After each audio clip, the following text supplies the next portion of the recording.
A man came home from work, the same as every night, down the same quiet street. But tonight, the light in his house was already on. He never leaves it on. He crept to the window, looked inside, and froze. Someone was sitting in his chair. Someone who looked exactly like him.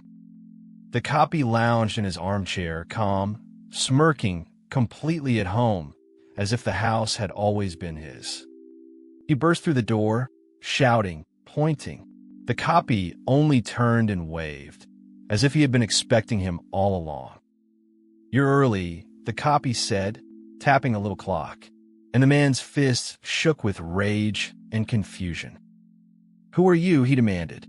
The copy just thumbed his own chest and grinned. "I'm you, the better one." And he knew everything. The keys, the memories, the whole life, reciting them back like a list he had memorized. The man called the police, but when they came, they could not tell the two apart. The copy waved, innocent, and they left.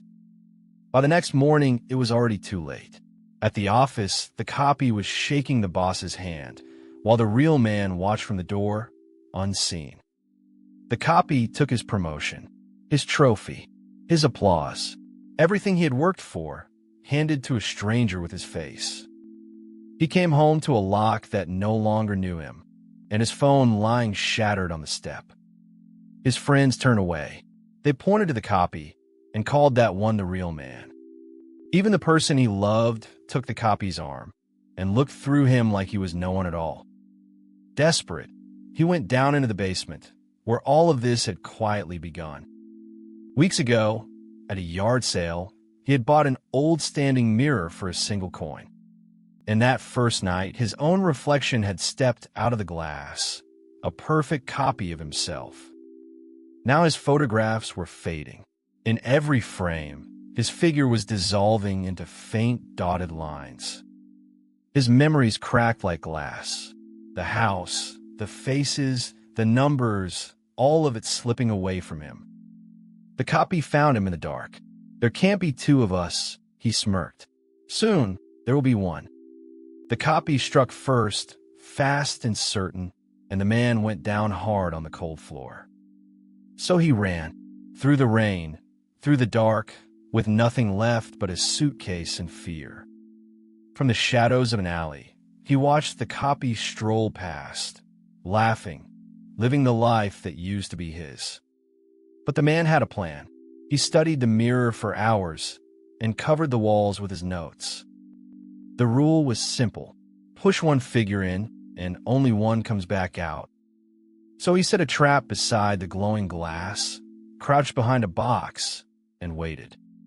Then he lured the copy down into the basement, step by step, toward the waiting mirror.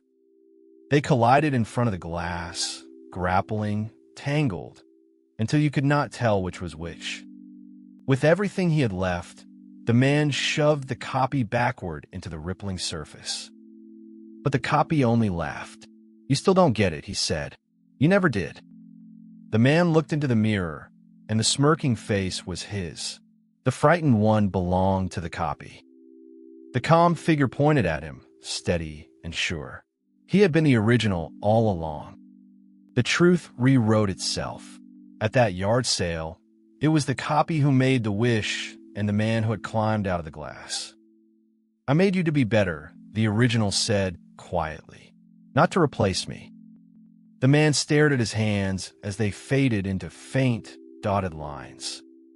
And the mirror pulled him back, reaching into the glass he had come from. The original dusted off his hands, alone in the still basement, victorious and strangely hollow. He took the trophy, the love, the whole life. He smiled, but his eyes had gone empty. At night, he sat uneasy, certain that something was watching him from the corner of the room. And one evening, the mirror called to him again. He reached toward it, tempted to make just one more. But a new copy was already stepping out. "I've been waiting," it smirked. "You're late." And the mirrors stretched on forever.